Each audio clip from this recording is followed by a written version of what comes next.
इसके पहले क्लास में आपको बताया गया था कि इसके पहले क्लास में बताया गया था कि यानी असामान्य अणुभार बताया गया था। अबनॉर्मल मोलर मास जो है तो असामान्य अणुभार बताया गया था। तो असामान्य अणुभार मीन्स क्या था आपका कि विलयन में संगुणन या वियोजन प्रक्रिया संपन्न होती है। यानी विलयन में आपका संगुणन या वियोजन होगा। तो संगुणन बता दिया गया था, आपस में जुड़ना को संगुणन कहा जाता है और अलग अलग से टूट जाना वियोजन कहलाता है।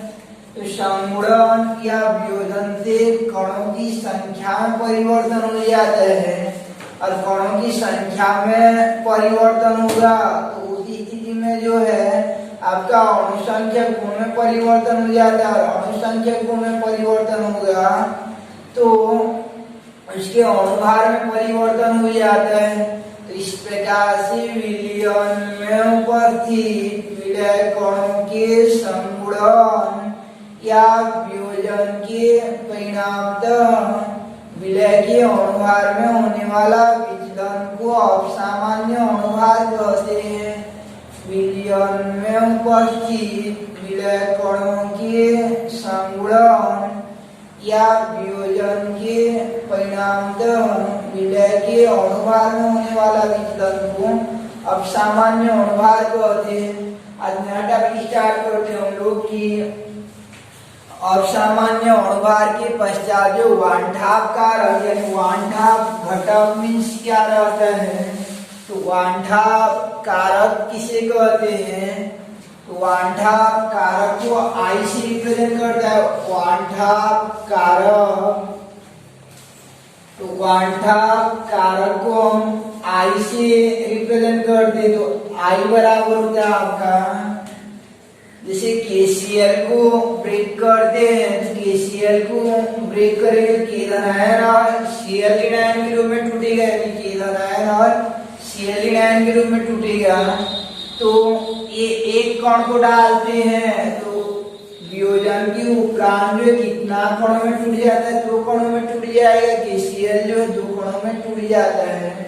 तो वियोजन के पश्चात कणों की संख्या को ये बट्टे के ऊपर में लिखा जाता है और वियोजन के पूर्व कणों की संख्या को नीचे में लिखेंगे। वियोजन के पूर्व कणों की संख्या को 1 मानेंगे, ये पूरा एक साथ जुड़ा हुआ है तो 1 रहेगा और वियोजन के पश्चात कणों की संख्या कितना हो जाएगा, 2 हो जाएगा। तो वियोजन के पश्चात कणों की संख्या बटे वियोजन के पूर्व कणों की संख्या के अनुपात को वन हाफ कारक कहा जाता है। और याद रखिए रहना कि अनुपातिक परिभाषा तभी दिया जाता है जबकि बटे के ऊपर और नीचे समान राशि रहता है, तब वहां पे अनुपात के आधार पर परिभाषा दिया जाता है। जैसे त्रिज्या अनुपात रहता है, अपवर्तनांक रहता है, इनका परिभाषा को जो है इनका परिभाषा को अनुपात के आधार पर देते हैं। संकुलन क्षमता जैसे उसकी परिभाषा को अनुपात के आधार पर नहीं दे पाएंगे। बट्टे के ऊपर और नीचे अलग अलग राशि रहता है तो अनुपातिक परिभाषा नहीं दी जाती है। तो वियोजन के पश्चात कणों की संख्या बटे वियोजन के पूर्व कणों की संख्या के अनुपात को वन हाफ कारक आई कहते हैं। या संगुणन प्रक्रिया में भी ऐसा कर सकते हैं। जैसे एसिटिक अम्ल में संगुणन होगा तो इधर 2 एसिटिक अम्ल भाग लेता है और कितना तो बनता है, 2 वाला 1 तो बन जाता है। तो 2 वाला 1 तो बन जाएगा ऐसा करके यानी हाइड्रोजन बंध द्वारा जुड़े रहते हैं, कल बताया गया था। तो संगुणन के पूर्व संगुणन के पश्चात कणों की संख्या 1 मानेंगे और संगुणन के पूर्व कणों की संख्या 2 तो इनके अनुपात को भी क्या कहेंगे, वन हाफ कारक कहा जाता है। तो इस प्रकार से परिभाषा हो जाएगी आपका कि संगुणन या वियोजन, संगुणन या वियोजन, संगुणन या वियोजन के पश्चात कणों की संख्या के पश्चात कणों की संख्या और नीचे में हो जाएगा आपका कि संगुणन या वियोजन के पूर्व कोणों की संख्या यानी संगुणन या वियोजन, संगुणन या वियोजन के पूर्व कोणों की संख्या के अनुपात को कहा जाता है वांठाव कारक कहते हैं। तो यानी पश्चात कोणों की संख्या और पूर्व कोणों की संख्या, तो पूर्व में जो कोणों की संख्या रहता है उसको वास्तविक कोणों की संख्या या सामान्य कोणों की संख्या मानते हैं। तो पूर्व कोणों की संख्या के साथ हम लोग लिख सकते हैं पूर्व कोणों की संख्या में हो जाएगा आपका वास्तविक कोणों की संख्या, वास्तविक कोणों की संख्या, और यानी जो पश्चात रहता है उसको बाद में एब्जॉर्ब किया जाता है, अवलोकन किया जाता है, तो उसको पश्चात कोणों की संख्या को कहा जाता है प्रेक्षित कोणों की संख्या कहते हैं। यानी इसको ऑब्जर्व किया जाता है तो प्रेक्षित कोणों की संख्या इन दोनों के अनुपात को क्या कहते हैं वांठाव कारक कहते हैं। तो इस प्रकार परिभाषा हो जाएगी आपका कि संगुणन या वियोजन के पश्चात कोणों की संख्या अर्थात प्रेक्षित कोणों की संख्या तथा वियोजन या संगुणन के पूर्व अर्थात वास्तविक कोणों की संख्या के अनुपात को वांठाव कारक कहते हैं। यानी संगुणन या वियोजन के पश्चात कोणों की संख्या तथा संगुणन और वियोजन के पूर्व कोणों की संख्या के अनुपात को वांठाव कारक कहते हैं। अब जैसे एग्जाम में ऐसा क्वेश्चन आ जाता है आपका कि एक नंबर का ये प्रश्न देगा आपको, यानी ऐसा क्वेश्चन देगा ये CaCl2 का वांठाव कारक का मान कैलकुलेट कीजिए, ऐसा बोलेगा। यानी CaCl2 का, तो इसको तोड़ेंगे तो आपको तोड़ना बता दिया गया था कैसे टूटता है। यहाँ कुछ भी नहीं रहता, मीन्स 1 रहता है। तो क्रिया गुणा करके क्या जानते हैं हम लोग आवेश को, तो कैल्शियम पर कितना आवेश आ जाएगा 2 प्लस और Cl पर कितना आ जाएगा -1। अब यहाँ पे जो संख्या दिखता रहता है वह उनकी वास्तविक संख्या को इंडिकेट करता है। तो कैल्शियम कितना हो जाएगा 1 और क्लोराइड कितना हो जाएगा 2, तो 1 को लिखने की आवश्यकता नहीं होती है। तो आफ्टर कितना हमको पार्टिकल्स मिलते हैं 3 और पूर्व में कोणों की संख्या 1 यानी 3/1 बराबर कितना हो जाएगा 3 हो जाएगा। ऐसे K4 Fe6 में कितना होगा वांठाव कारक का मान निकालो तो K4 Fe6 जो कल का क्वेश्चन था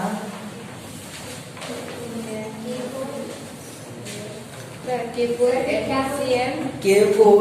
Fe6 जो है ये जो उपसहसंयोजी यौगिक है K4 Fe6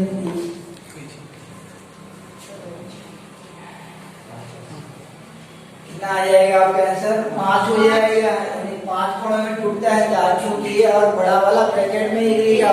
ओवरऑल कितना हो जाता है 5, तो 5/1 होगा। यानी कुल मिलाकर कितना हो जाएगा आपका वांठाव कारक का मान 5 हो जाएगा। अब एसिटिक अम्ल वाला में निकालो तो एसिटिक अम्ल का वांठाव कारक का मान कितना आएगा।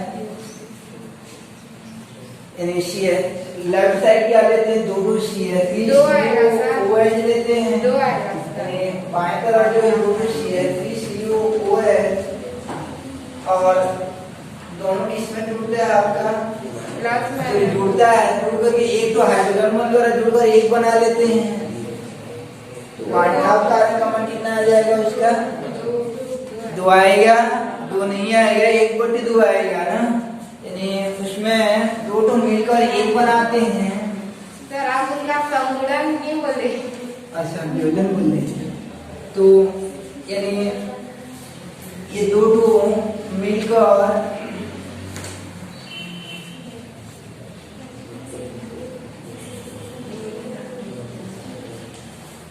यहाँ पे 2 एसिटिक अम्ल लेंगे तो CH3CuO है, ये बाद में क्या हो जाता है मिलकर एक हो जाता है। तो पश्चात कोणों की संख्या कितना हो जाएगा आपका 1 और पूर्व कोणों की संख्या कितना है 2, यानी 1/2 आंसर आ जाएगा। तो इस प्रकार से ये था आपका वांठाव कारक का मान जो है अब आगे देखते हैं वांठाव कारक के पश्चात जो है चैप्टर का एंडिंग पॉइंट जो है, यानी इस चैप्टर को प्रारंभ किए थे हम लोग विलियन और विलियन के प्रकार थे। तो आप देखते हैं और 2 टॉपिक बचा है, जिनमें से सेकेंड लास्ट रहता है कि वियोजन व वियोजन की कोटि किसे कहा जाता है, वियोजन की कोटि किसे कहते हैं, और वियोजन की कोटि का व्यंजक तथा संगुणन व संगुणन की कोटि का व्यंजक जो है। तो पहले देखते हैं हम लोग वियोजन की कोटि का डेफिनेशन, और उसके बाद देखेंगे हम लोग कि वियोजन की कोटि का व्यंजक। तो पहले देखते हैं वियोजन की कोटि मीन्स क्या रहता है, कोटि या अंश या प्रभाज। इसको कोटि मीन्स होता है आपका अंश भी बोला जाता है या प्रभाज कहा जाता है। तो वियोजन की कोटि किसे कहेंगे, जैसे वियोजन प्रक्रिया में क्या होता है कि 1 या 2 या 2 से अधिक कोणों में टूटना क्या कहलाता है, आपका वियोजन कहलाता है। 2 या 2 से अधिक कोणों में टूटना वियोजन कहलाता है। तो जैसे हमारे पास जो है 100 KCl है, 100 KCl है, ठीक है, उनमें से 40 तो निकल जाते हैं, 100 KCl और 40 तो निकल जाते हैं, और ये 40 KCl जो है वो धनायन ऋणायन के रूप में टूटते हैं, यानी 40 ही क्या होते हैं कि धनायन और Cl ऋणायन के रूप में टूटते हैं। तो कुल अणुओं का वह प्रभाज्यांश को, कुल अणुओं का वह प्रभाज्यांश को जो कि वियोजन प्रक्रिया में भाग लेते हैं, वियोजन की कोटि कहलाती है। यहाँ पे 40 क्या हो जाएगा, आपका वियोजन की कोटि हो जाएगा। कुल अणु जितना रहेंगे उनमें से उन अणुओं की संख्या को जो वियोजन प्रक्रिया में पार्टिसिपेट होते हैं उन्हें वियोजन की कोटि कहा जाता है। जैसे क्लासरूम में 100 विद्यार्थी हैं मान लो, तो उनमें से 40 विद्यार्थी किसी प्रोग्राम में भाग लेते हैं, तो 40 विद्यार्थी भाग लेंगे तो वियोजन की कोटि कितना हो जाएगा, 40 हो जाएगा। 40 विद्यार्थी भाग लेते हैं और एक दूसरे के हाथ को पकड़ते हैं, मान लीजिए संगुणन वाला रहेगा तो 2-2 एक हाथ को पकड़ते हैं तो 20 बन जाएंगे ऐसा। या जैसे एक एग्जाम्पल लेते हैं, हमारे पास जो है 100 आलू है, कितना आलू है 100, उनमें से 40 आलू को लेते हैं और एक आलू को 2-2 टुकड़ा करते हैं, यानी 40 को ही क्या करते हैं टुकड़ा टुकड़ा में, प्रत्येक को 2-2 टुकड़ा कर दिए जाते हैं। तो 100 में से 40 को क्या कहा जाएगा, आपका वियोजन की कोटि कहा जाता है। यानी परिभाषा क्या हो जाएगा आपका कि कुल अणुओं का वह प्रभाज्यांश, कुल अणुओं का वह प्रभाज्यांश जो वियोजन प्रक्रिया में भाग लेता है वियोजन की कोटि कहलाता है। लिखना परिभाषा को, वियोजन की कोटि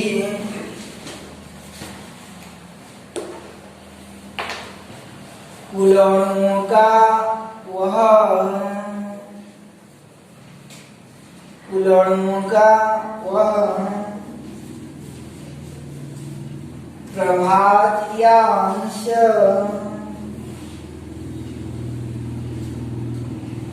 कुल अणुओं का वह प्रभाज्यांश जो वियोजन प्रक्रिया में भाग लेता है, जो वियोजन प्रक्रिया में भाग लेता है, वियोजन की कोटि कहलाता है।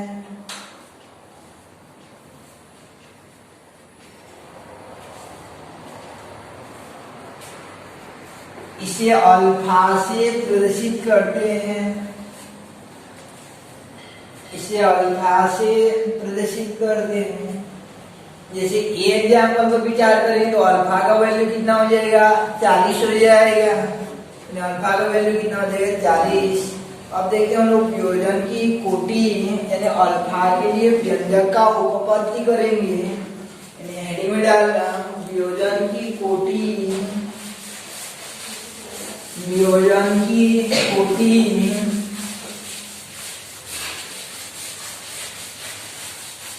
ब्रैकेट में लिखना अल्फा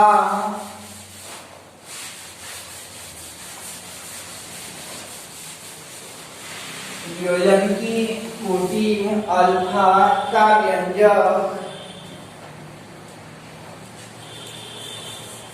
यानी हेडिंग है आपका वियोजन की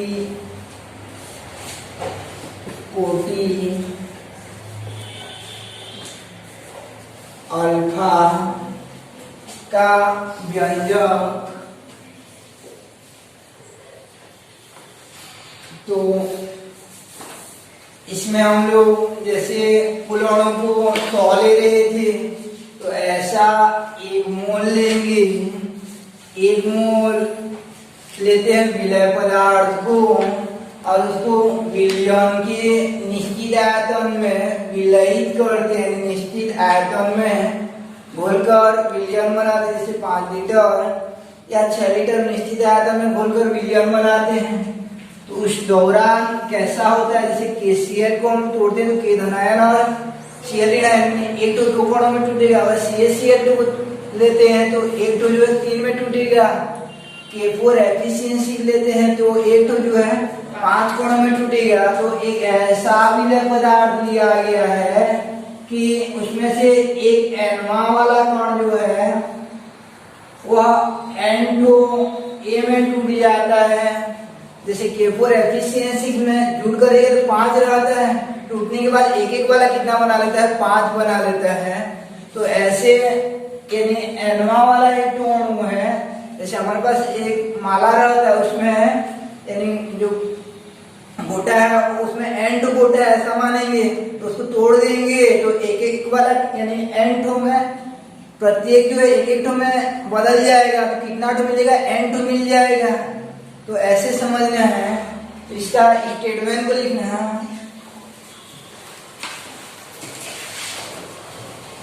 माना कि एक मोल विलय को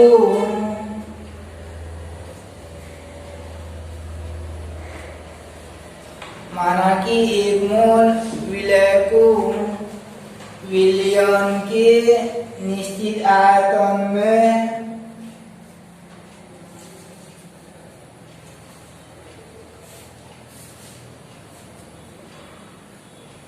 विलयित करने पर अर्थात घोलने पर विलयित करने पर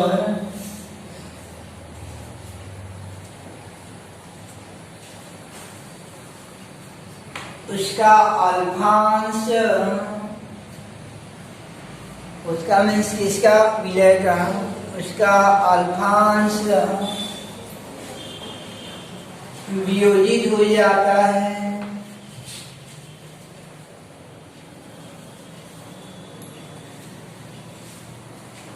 यानी स्टेटमेंट क्या रहेगा आपका कि माना कि एक मोल विलय को निश्चित आयतन में विलयित करने पर उसका अल्फांश वियोजित हो जाता है। यानी कहने का अर्थ ऐसा है कि उसमें जो ए जो है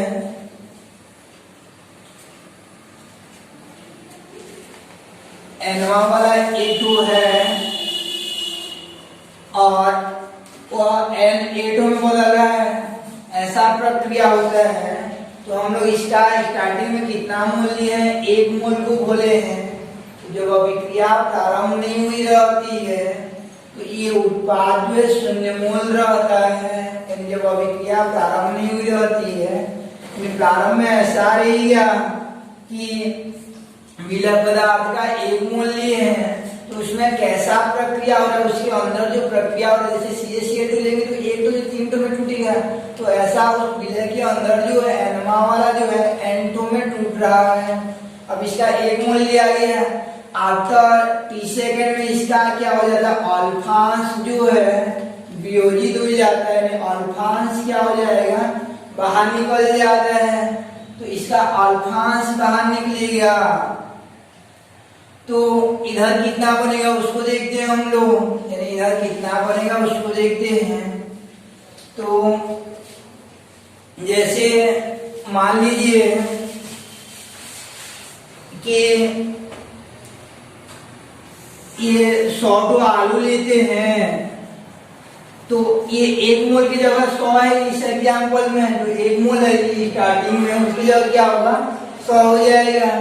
उसका 40 भाग क्या होता है, यानी 40 जो है, यानी 40 जो आलू जो है वो वियोजन प्रक्रिया में भाग लेता है, तो अल्फा की जगह कितना हो जाएगा आपका 40 हो जाएगा। ये एग्जाम्पल में 40 जो अल्फा की जगह फॉलो करेगा।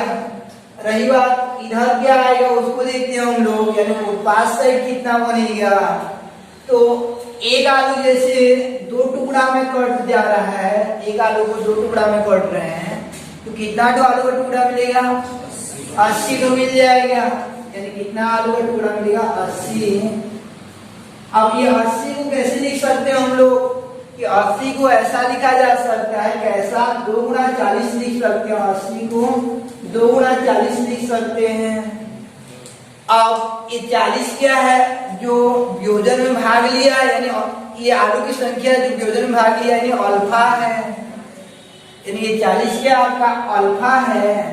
अब ये 2 क्या है कि वो कितना टो में टूट रहा है, एक तो जो है कितना टो में टूट रहा है, जैसे KCl लेंगे तो एक तो 2 में टूटता है, CaCl2 लेते हैं तो एक तो 3 में टूटता है, K4 एफिशिएंसी लेते हैं तो एक तो जो है 5 में टूटता है। तो ऐसा ये जो क्वेश्चन है इसमें एनवा वाला कितना टो में टूट रहा है N2 में, तो यहाँ पे 2 की जगह क्या आ जाएगा आपका N आ जाएगा, यानी कितना हो जाएगा N हो जाएगा। अपनी राइट हैंड साइड में कितना है आपका N अल्फा, तो घर में जाकर ये कहाँ से आया, इस बात नहीं होना चाहिए कि ये N अल्फा कहाँ से आ गया बोल के। इधर अल्फा, क्योंकि 11वीं में लोग ऐसा पढ़े हैं कि इधर अल्फा निकल जाने पर इधर अल्फा बन जाता है, ऐसा पढ़ते थे। लेकिन वो भी ऐसा है जैसे एसिटिक अम्ल का यानी हेंडरसन समीकरण आपको बताया जाता है, तो ये CH3CO माइनस चार्ज और H प्लस चार्ज में टूट जाता है, तो इधर 1 मोल रहता है, इधर 0 रहता है, इधर अल्फा निकलता है, तो ये अल्फा अल्फा बनता है। ऐसा है रियल में वो 2 अल्फा बनता है, यानी 2 कोणों में टूट रहा है इसलिए 2 अल्फा बनता है, यानी जितना कोणों में टूटता है अल्फा उतना गुना हो जाता है। तो यहाँ पे n में टूट रहा है तो कितना गुना हो जाएगा आपका n गुना हो जाएगा। तो ये मेन फैक्टर यानी टर्निंग पॉइंट रहता है आपका व्यंजक का। अगर ये पॉइंट क्लियर हो जाता है तो आगे और दिक्कत नहीं जाता है। यानी पहला क्या था कि एक मोल को निश्चित आयतन में विलयित करते हैं, यानी एक मोल को निश्चित आयतन में विलयित करते हैं तो उसका अल्फांश वियोजित हो जाता है। तो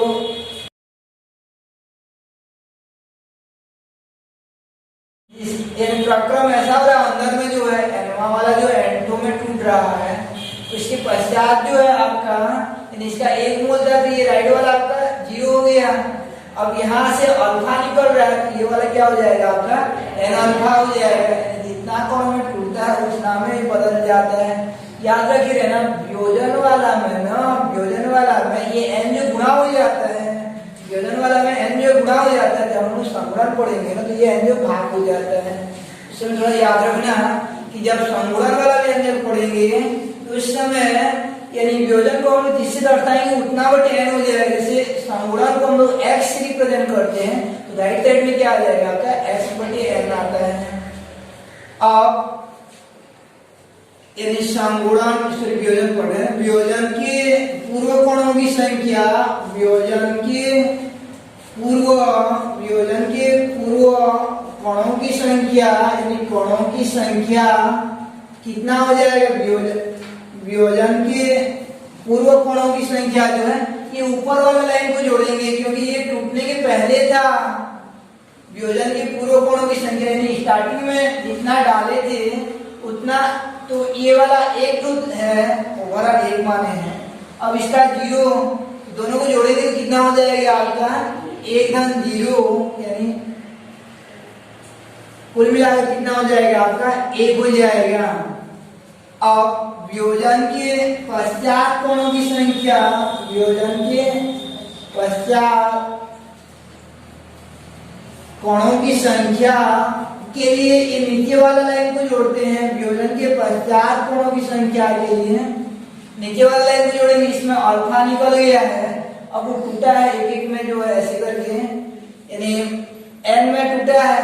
अब ये जैसे 1 माइनस अल्फा प्लस क्या हो जाएगा आपका n अल्फा, वियोजन में कुल कितना मौजूद रहेगा, ये और ये मौजूद रहेगा।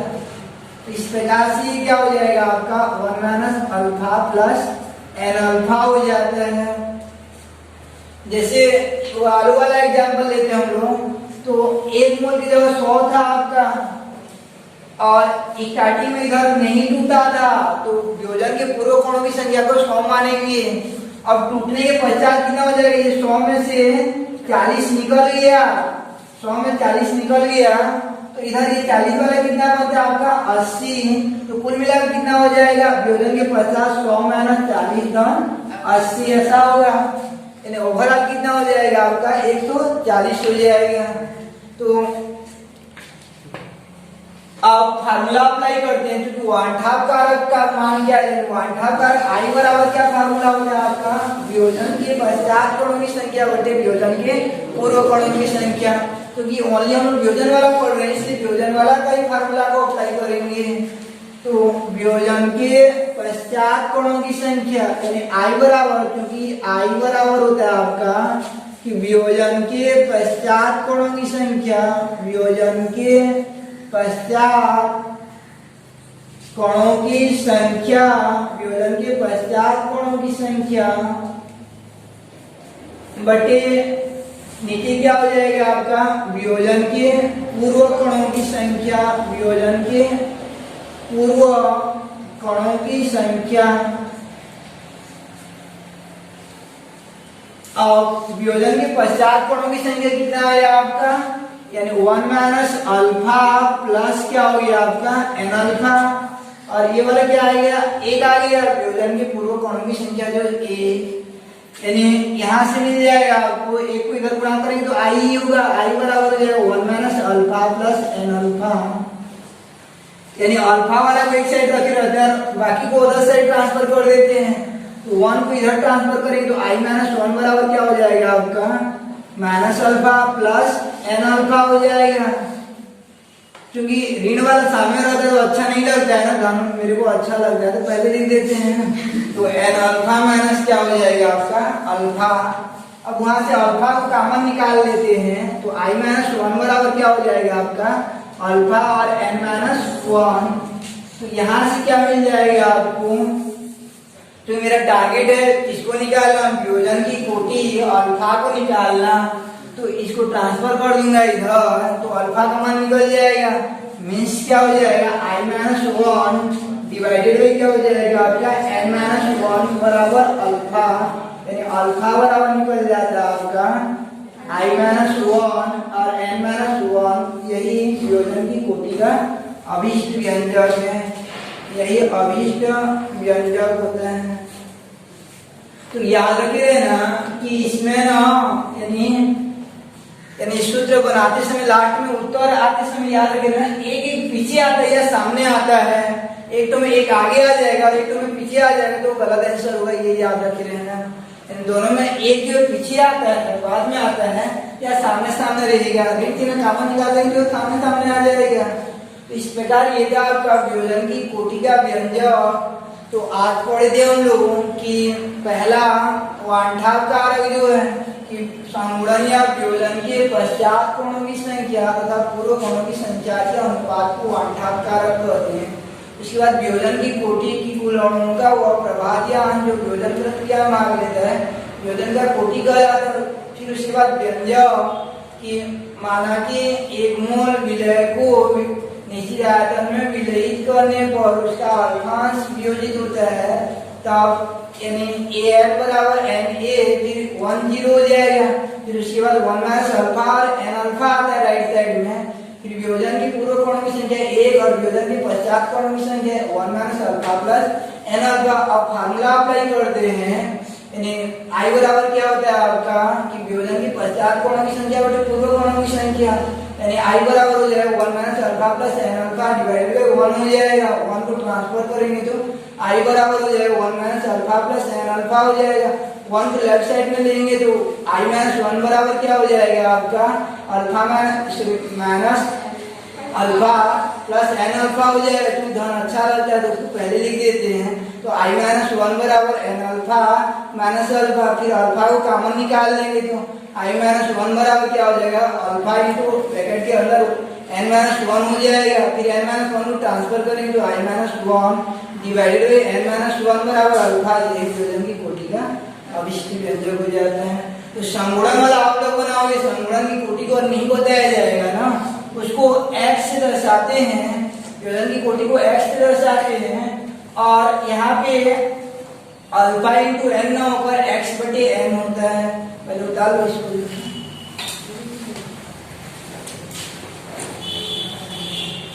आधा घंटा